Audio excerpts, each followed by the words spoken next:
Hello. ये एक ऐसा क्वेश्चन है जो कि हर व्यक्ति के दिमाग में अभी चल रहा होगा, जो भी कम्पिटिटिव एग्जामिनेशन के प्रिपरेशन में लगे होंगे, चाहे वो बैंक हो, सिविल सर्विसेज हो, एसएससी के पेपर्स हो या स्टेट लेवल हो। अपना अपने ड्रीम के अकॉर्डिंग जो भी लोग एफर्ट लगा रहे होंगे, सबके मन में अभी यही क्वेश्चन चल रहा है कि कोरोना वायरस के बाद में क्या हो सकता है, प्रोबेबिलिटी क्या है एग्जामिनेशन का, क्या एग्जामिनेशन होगा, क्या नहीं होगा, क्या चेंजेज आएगा नहीं आएगा।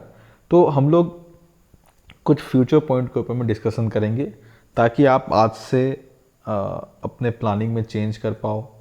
ठीक है, हम लोग सारे आयाम को देखेंगे, आपसे भी फीडबैक लेंगे, क्योंकि मेरे तो बहुत से स्टूडेंट ने बहुत सारे स्टूडेंट ने पूछा ये चीज़ कि एग्ज़ामिनेशन होगा या कैसे होगा नहीं होगा, जो एग्जिस्टिंग एग्ज़ामिनेशन है जिनकी नोटिफिकेशन आउट थी, या ऐसे एग्ज़ामिनेशन जिनका प्री हो गया है मेन, जैसे एसबीआई क्लरिकल का एग्ज़ामिनेशन का प्रीलिम्स हो चुका है, मेंस होने वाला है ऑलमोस्ट, अब रिजल्ट प्रीलिम्स का अवेटेड है, आईबीपीएस के रिजल्ट अवेटेड है, उनकी ज्वाइनिंग क्या होना है, क्योंकि मई जून तक तो उनका ज्वाइनिंग प्रोसेस शुरू हो जाता है। तो अब ये कोरोना वायरस में इकोनॉमी तो चली गई देश की लगभग, जो एक सोशल हमारा बिहेवियर था रहने का वो भी चला गया, और जो एक कम्पिटिटिव नेचर था वो भी कहीं ना चला जाए, क्योंकि अभी तो बस जीने के लिए स्ट्रगल चल रहा हुआ है। तो क्या चलना है, हम लोग कुछ आयाम कॉमन चीज़ डिस्कस करेंगे, है ना।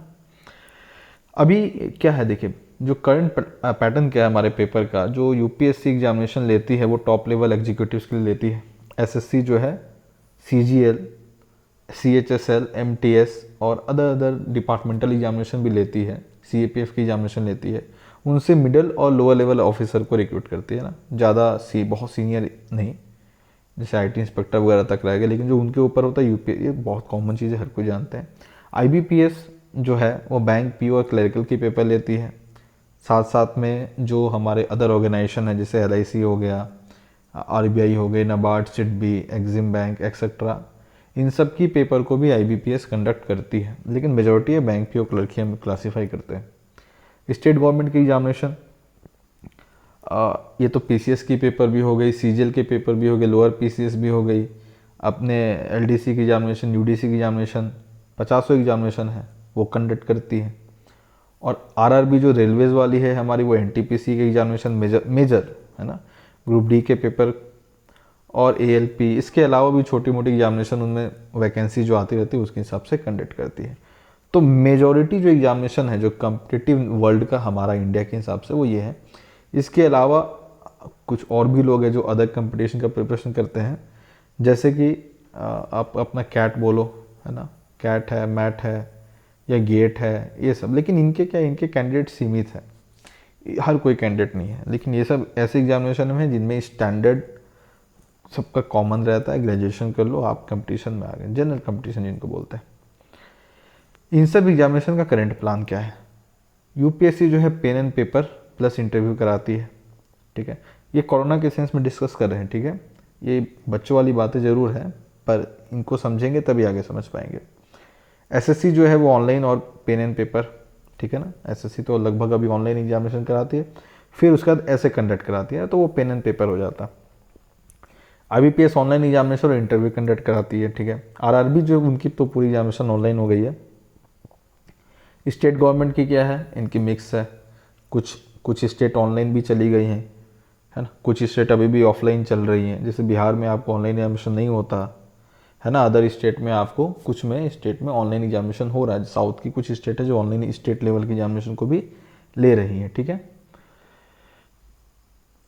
अब ये सबसे काम की चीज़ क्या है, एवरेज रिक्रूटमेंट कितना रहता है इनका, लगभग साल भर में ऑन एन एवरेज वैकेंसीज कितनी आती है, ये लोअर साइड पे हमने रखा है इसको, ठीक है। यूपीएससी 2 से 3 हज़ार, क्योंकि टॉप लेवल एग्जीक्यूटिव लेती है, आईएएस आईपीएस और उनके रैंक की ईपीएफओ के पेपर हो गया अगर 2-3 साल में एक बार, तो वो सब हो गया। एसएससी जो है वो लगभग 90,000 से ज़्यादा, एटलीस्ट 90,000 वैकेंसी हर साल निकालती है, लेती वो अलग चीज़ है पर निकालती है, ठीक है। आई जैसे निकालती है ना, आप जानते हो, वेरियस ईजीएल है, सीएचएसएल है, एमटीएस का पेपर हो गया, इनका अपना सीएपीएफ ने डिस्कस किया, इसके अलावा जो जीडी कांस्टेबल का पेपर हो गया, etcetera etcetera paper, limited departmental examination हो गया, है ना, इस तरीके के पेपर। आईबीपीएस को बहुत कॉमन है ना, सारे बैंक्स को ले लीजिए, एलआईसी को ले लीजिए, अभी हमने बात किया था, 1 लाख से भी ज़्यादा वैकेंसी होती है इनके पास में। ये पूरी ऑनलाइन एग्जामिनेशन होती है आईबीपीएस की। रेलवेज ने अभी वैकेंसी निकाला है ज़रूर, हालांकि हर साल नहीं इतना निकालता, लेकिन अभी स्टैंडिंग वैकेंसी जितनी है सीजीएल की हो गई और हमारी ग्रुप डी की पेपर हो गई, एएलपी का तो रिक्रूटमेंट और ज्वाइनिंग भी हो गया, लकी लोग थे जो निकल गए। लेकिन अभी भी एटलीस्ट 1.3 लाख जो रिक्रूटमेंट है इनकी अभी मार्केट में है। स्टेट गवर्नमेंट की एटलीस्ट 3 से 4 लाख एटलीस्ट। इनके अलावा जो पुलिस भर्ती होती है, सिपाही भर्ती होती है, सीआरपीएफ में लोग जाते हैं, इसके अलावा छोटे छोटे और जो इंडिविजुअल एग्जामिनेशन कंडक्ट हो जाती है, कोल इंडिया की एग्जामिनेशन हो जाती है कभी कभी, है ना। तो इस तरीके से हजारों लाखों वैकेंसी जो है इनके अलावा भी साल भर में आती रहती है। और इतने एग्जामिनेशन, यानी कि जो अगर आप लमसम सीट ले लो ना, मतलब तो एटलीस्ट 10 लाख, और इसके पीछे दौड़ने वाले लोग कितने, 2 से 3 करोड़। 2 से 3 करोड़ लोग जो हैं इसके पीछे लगे थे। कैसे बोल सकते हैं, हमने अभी पेपर में काफ़ी न्यूज़ देखा था कि आरआरबी की एग्जामिनेशन के लिए लगभग 1.5 से 2 करोड़ लोगों ने फॉर्म अप्लाई कर दिया। तो जितने लोग फॉर्म अप्लाई करे उतने तक है, यानी कि वो लोग एग्जामिनेशन देंगे, हम तो ये मान के चलेंगे इतने लोग हैं। और हर व्यक्ति ग्रुप डी का पेपर देता भी नहीं है। तो यानी कि जो ग्रेजुएट है, जो अच्छे अपने स्टैंडर्ड को चाहते हैं कि मेरा स्टैंडर्ड अच्छा हो, अच्छे ही जॉब में जाए, वो तो है ही नहीं इधर। तो उन सबको ले ले तो कहीं ना कहीं 2.5 से 3 करोड़ लोग तो सीरियस निकल जाएंगे कि जो कंपटीशन के लिए बैठ रहे हैं। लेकिन हाँ, सीरियस कहने का मतलब क्या, 10 से 12 लोग ही रहते, 12 लाख लोग रहते हैं जो कि एकदम टूट के पढ़ते हैं, ठीक है, बिल्कुल टूट के पढ़ते और सिलेक्शन भी ले जाते हैं। तो ये उनके साथ एक तरीके से सिचुएशन अभी अच्छी नहीं आने वाली है। तो अभी करंट सिनारियो क्या है हमारा, ये है कि कोरोना वायरस जो है हमारे देश में काफ़ी इम्पैक्ट दे रहा है। लगभग 42,000 केसेस हैं हमारे पास में इंडिया में, और पूरे वर्ल्ड वाइड 35 लाख केसेस हैं। और ये हर दिन बढ़ रहा है, घट नहीं रहा। एक दिन भी ऐसा नहीं है कि केसेस 0 आ गई या 100-200 आई, हर दिन 1000 प्लस, 2000 प्लस, अब तो 2000 प्लस केसेस आने लगी। तो आप ये मान के चलो कि ये राइज ही करेगा, और ये तो बहुत ज़्यादा राइज कर रहा होगा। तो कोरोना के अंडर अभी इंस्ट्रक्शन क्या है कि कोई गैदरिंग नहीं करना है, ठीक है, सोशल डिस्टेंसिंग मेंटेन कर रहा है, प्रॉपर सैनिटाइजेशन रखना है ना, सैनिटाइजर हाथ में लगाते रहिए, कहीं भी जाइए तो हाथ धोते रहिए, साबुन रखिए, इस तरह की चीज़ें जो हैं चल रही है। आपको हर जगह पे आपका टेम्परेचर देखा जा रहा है, आपकी मॉनिटरिंग की जा रही है, आप कहाँ से आ रहे हो, कहाँ जा रहे हो, ये किया जा रहा है। इसके अलावा भी हर ऑर्गेनाइजेशन अपने हिसाब से चेक कर रहा है। तो जब आप एग्ज़ाम पॉइंट ऑफ व्यू से देखते हो तो ये चारों चीज़ें करना बड़ा मुश्किल है। जैसे क्या, गैदरिंग तो होगी।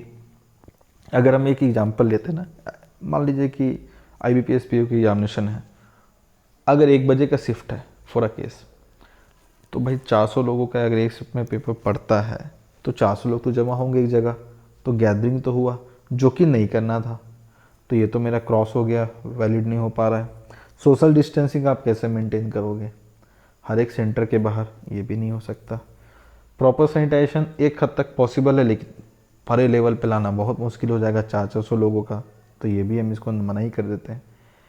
टेम्परेचर मॉनिटर करना या उनका ट्रैवल हिस्ट्री देखना, कहाँ से आए हो, कहाँ को जाए हो, काफ़ी मुश्किल है। मतलब प्रैक्टिकली आप समझ सकते हैं। अच्छा, एक और एग्जांपल इसमें फिट करते हैं। मान लीजिए आपकी 1 बजे की शिफ्ट है, अभी गर्मी का मौसम है, तो आप गर्मी में ट्रैवल करके जाओगे तो आपका टेम्परेचर तो इसी तरीके से 100 डिग्री आएगा, दिखेगा ना, बॉडी के इंटरनल नहीं लेकिन एक्सटर्नल टेम्परेचर तो 100 डिग्री दिखेगा आपका। आप धूप में रहोगे, खड़े रहोगे, ठीक है, उसमें कोई आपको आपका बॉडी टेम्परेचर चेक करता है तो उसको तो 100 दिखेगा। तो उस केस में तो वो आपको संदिग्ध मान लेंगे कि हो सकता है इस व्यक्ति को कोरोना हो। अगर इन फ्यूचर 1-2 महीने में पेपर होता है मान लीजिए, तो वो तो आपको पेपर के बाहर कर देगा।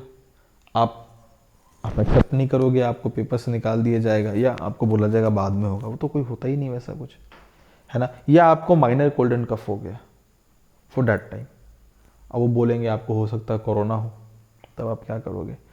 तो इन सब सिचुएशन को देखते हुए यही कंक्लूजन निकाला जा सकता है कि आने वाले 4-5 महीने तक एग्जामिनेशन करवाना बहुत मुश्किल है। ट्रांसपोर्टेशन एक तो बड़ी समस्या है, क्यों, अभी आप देख ही रहे हो घर से बाहर निकलना तक मना है तो आप एग्ज़ाम सेंटर कैसे जाओगे। तो अभी 3-4 महीने तक जो हमारा कंक्लूजन ये कहता है। अच्छा, और एक दो चीज़ बात कर लेते हैं, सॉरी। क्यों मुश्किल है, और एक ऑनलाइन एग्जामिनेशन जितनी भी होती है उनमें बायोमेट्रिक होता है। अब बायोमेट्रिक में एक ही बायोमेट्रिक में बार बार हम लोग सब लोग जा कर के अपना अंगूठा लगाते थे। अगर किसी को कोरोना होता है तो फैलने का झंझट, तो ये एक कंसर्न इशू रहेगा कि भाई बायोमेट्रिक आप लगा नहीं सकते हो। तो जब बायोमेट्रिक नहीं लगाओगे तो ऑनलाइन एग्जामिनेशन में काफ़ी ब्रीचिंग हो जाएगी, है ना। जो उसकी सिक्योरिटी फीचर है वही चला जाएगा, चाहे प्री या मेंस जिधर भी हो। हटा तो नहीं सकते आप पूरी तरीके से, नहीं तो फिर आप आइडेंटिफाई कैसे करोगे कि ये कैंडिडेट कौन था। दूसरा, एग्जामिनेशन हॉल जो है उनमें एसी या लगभग वो क्लोज रूम होते हैं। अब इमेजिन करो किसी को कोरोना हो गया, वो जाके पेपर दे रहा है, छींकेगा, है ना, एक्सेल इनहेल करेगा, तो उस कंडीशन में तो वो तो अपने वायरसेस को आगे आसपास फैलाता रहेगा ना, लोगों को इन्फेक्ट करता जाएगा। गवर्नमेंट तो ये अफोर्ड ही नहीं कर सकती ये चीज़। तो इसके पैटर्न पे भी पेपर कंडक्ट कराना इम्पॉसिबल लग रहा है, ठीक है। कॉमन माउस कीबोर्ड रहता ही है, तो जो व्यक्ति चूज करेंगे बार बार हमें क्लिक करेंगे या टच करेंगे, तो वो तो फिर वायरस के लिए फिर वो तो मतलब जन्नत हो जाएगा वो उनके लिए कि चलो भाई मौका मिला फैलने का। तो गवर्नमेंट रिस्क नहीं ले सकती, ठीक है। और जिस हिसाब से केसेस जा रही है ना, हर दिन 2 से 2,500, ये 1 लाख केसेस होने में इसको महीने भर का समय भी नहीं लगने वाला। तो जब तक 1 लाख केसेस जीरो नहीं हो जाती है, गवर्नमेंट कुछ इमेजिन नहीं कर सकती एग्जामिनेशन कंडक्ट कराना, ठीक है। क्या पेन एंड पेपर मोड एक ऑप्शन बन सकता है अगर ऑनलाइन एग्जामिनेशन में इतना खतरा है तो? थोड़ा मुश्किल क्यों? डिलेड रिजल्ट बहुत डिले होता है उसमें, है ना, 1-1, 2-2 साल में रिजल्ट आता है। दूसरा, पेपर पे भी तो वायरस के फैलने का उतना ही खतरा बराबर है ना। तो आज एग्जामिनेशन हुआ, कोई उसको पेपर को टच नहीं करेगा, वो 15-20-30 दिन बाद उसको पेपर निकालेंगे ऐसा सोच के सारे कोरोना वायरस मर गए या ख़त्म हो गए, हो सकता है उसके बाद चेकिंग हो। दूसरा, हम इस पैटर्न से बहुत दूर आ चुके हैं, अब उतने मैकेनिज्म नहीं है OMR सीट बनाने की, उतनी सिक्योरिटी फीचर डालने की, और ऑफलाइन पेपर को कंडक्ट कराने में कुछ ज़्यादा ही खर्च हो जाता है, ठीक है। सिक्योरिटी लगाना पड़ता है, बहुत सारा खर्च होता है, गवर्नमेंट अगेन नहीं एफर्ट कर सकती। करप्शन, मैन पावर, करप्शन तो इसका सबसे मतलब आप क्या बता सकते हो, साथ साथ ही है। पेन एंड पेपर मोड के पेपर के साथ में करप्शन तो गिफ्ट में आता है। तो करप्शन को रोकने के लिए तो पेपर ऑनलाइन एग्जाम कराया गया था, तो हम वापस नहीं जा सकते। और आज के डेट में जब इतने लाखों लाखों लोग एग्जामिनेशन देते हैं, तो फाइनल कंक्लूजन क्या निकलता है हमारा कि अभी काफ़ी मुश्किल है कि 4 से 5 महीने में पेपर हो, यानी कि ये साल तो चला गया, ठीक है। बिल्कुल प्रैक्टिकल। आज के डेट में हम लोग 45,000 पे केसेस बढ़ रहा है, 110% है कि मई के एंड होते हुए मतलब या जून के पहले हफ्ते तक हम 1 लाख पे होंगे। रुक नहीं रहा, ये रुकेगा भी नहीं। इतने देशों का एग्जाम्पल है हमारे पास में, USA में बिल्कुल भी कुछ भी रुका नहीं है, वो बढ़ रहा है। रशिया बढ़ रहा है, हर एक कंट्री बढ़ रही है। तो हमारे को रुकना बड़ा मुश्किल है, और उनको रुकेंगे भी तो वो 2-3 महीने का आज के डेट से भी टाइम लगेगा, ठीक है। लेकिन वो नहीं रुक रहा, पर इकोनॉमी रुक गई है, लोगों का जीवन रुक गया है, सब कुछ रुक गया है। तो रुकने में इसको कम से कम 6 से 7 महीना इंडिया में लगना है, ठीक है, क्योंकि अभी तो हम शुरू हुए हैं, अभी नहीं रुकेंगे। और जब तक केसेस ख़त्म नहीं हो जाते, गवर्नमेंट तो रिस्क नहीं ले सकती ना पब्लिक गैदरिंग का। क्यों? ह्यूज। अच्छा, इससे होगा क्या ना, जो सबसे सीरियस इशू है जिसके लिए हमने खासकर इस वीडियो को बनाया, वो ये है कि आप देखो, जब इकोनॉमी नहीं चल रही है, इतनी सारी इंडस्ट्री बंद हो गई, छोटे छोटे जॉब भी जो लोग करते थे वो बाहर आ गए, तो कहीं ना कहीं हर व्यक्ति के दिमाग में एक बार ये ज़रूर आ गया कि अगर वो गवर्नमेंट जॉब में होते या किसी बैंक में होते या किसी सरकारी दफ्तर में ही कुछ भी प्यून ही क्यों ना होते, उनका घर चल रहा होता, है ना। आपके भी मन में कहीं ना कहीं आ गया कि अगर आप सरकारी कहीं डिपार्टमेंट में लगे होते तो आपको घर चलाने में समस्या नहीं आती। ऐसे लोग जो बेरोजगार हो गए, जो अभी टर्न आउट हो गए, जिनकी जॉब चली गई या जो इन फ्यूचर जॉब नहीं कर पाएंगे, क्यों, हो सकता है उनकी यूनिटी बंद हो जाए, तो ऐसे लोग जो है वो खतरा बनेंगे। जैसे वो घायल शेर वाला एग्जाम्पल होता है ना, कि घायल शेर होता है वो काफ़ी तगड़ा वार करता है, बस ऐसे लोग घायल शेर ही हो जाने वाले और ये तगड़ा वार करेंगे। तो ये जो 3-4 महीने का कंप्लीट लॉकडाउन रहेगा, मतलब आप घर से बाहर नहीं निकल पाओगे, मीन कोचिंग भी तो नहीं जा पाओगे, आपको खुद से पढ़ना है, कोचिंग भी तो बंद ही रहेगी। किधर कोचिंग में अलाउ करेंगे 20 लोगों को बैठ के पढ़ने देना, है ना।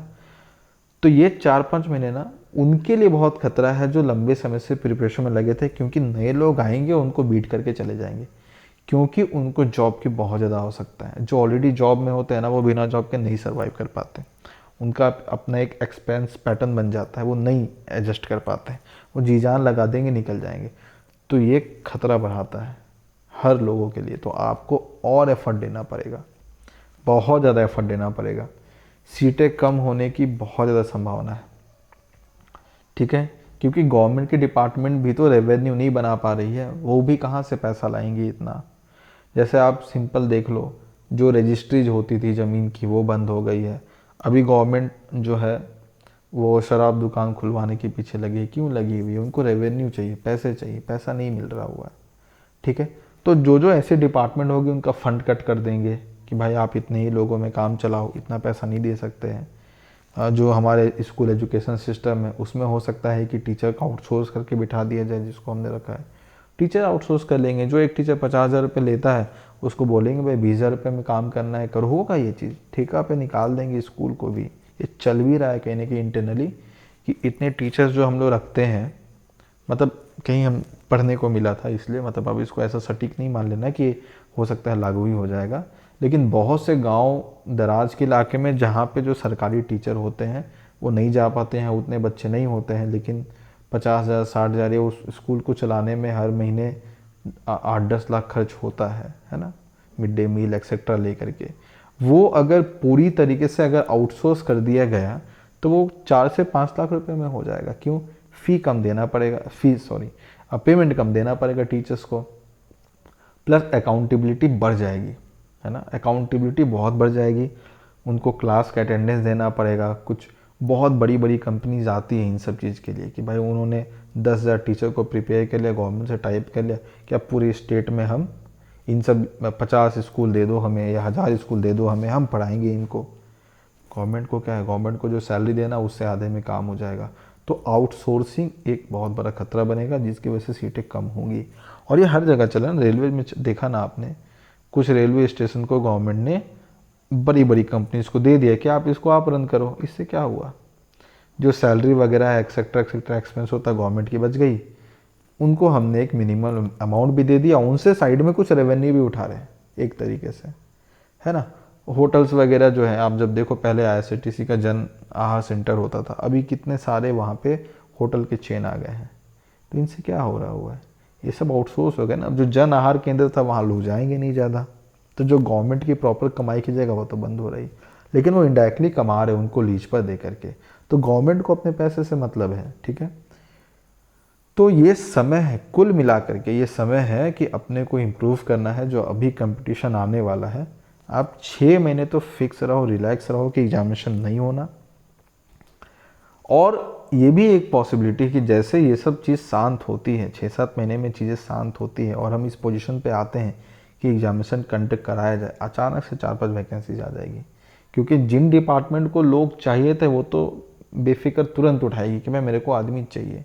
जिनमें बैंक एक मेजर रिक्वायरमेंट हो जाएगी, बैंकिंग एग्जामिनेशन। तो आप बैंकिंग के एग्जामिनेशन में जो लोग लगे हैं वो तो बिल्कुल अपना एक भी मिनट नहीं वेस्ट करिए, आप लगे रहिए, आप प्रैक्टिस दीजिए, आप अपने नॉलेज को इम्प्रूव करिए, करंट अफेयर्स को पढ़िए। न्यूज़पेपर अभी थोड़ा बचना है, ऐसा मतलब इंस्ट्रक्शन था लोगों का, साइंटिस्ट का, कि न्यूज़पेपर हो सकता है एक मीडियम हो कोरोना की स्प्रेड होने का। तो आप जब देखोगे कि डिजिटली इतने लोग यूट्यूब पर समरीज दे रहे हैं, अच्छा अच्छा कंटेंट है, यूट्यूब तो अल्टीमेट सोर्स है। आप यूट्यूब पे अच्छे अच्छे चैनल को फॉलो करिए, आप अपने नॉलेज को बढ़ाइए। ये कंपटीशन बहुत डेंजर हो गया अभी के डेट में। जो लोग अपना 3-4 साल दे चुके हैं, बहुत से लोग हैं जिनको मैं जानता हूँ जो 4-5 साल दे चुके हैं, फाइनल मोमेंट पे हैं कि हाँ भाई इस बार निकल सकते हैं, निकल जाएंगे, उनको निराशा हाथ लग सकती है। कारण क्या है कि कोई आएगा उनसे तेज़ दौड़ के निकल जाएगा। तो आप और तेज़ दौड़ने का कोशिश करिए, है ना। आप यूट्यूब पे बहुत समय बिताइए, बहुत अच्छे अच्छे टीचर्स हैं, है ना, उनको फॉलो करिए। आप ऑनलाइन क्विजेज दीजिए, ऑनलाइन टेस्ट दीजिए, ठीक है। एफर्ट लगाते चलिए, प्रैक्टिस करते चलिए, ठीक है। तो अभी आपके मन में कुछ क्वेश्चन होना तो आप बिल्कुल रखिएगा, कोशिश करेंगे उनका जवाब दिया जाए, टेक्निकली भी या प्रॉपर सोर्स के थ्रू, ठीक है। सजेशन भी हो तो बिल्कुल दीजिएगा। चलिए, थैंक्स।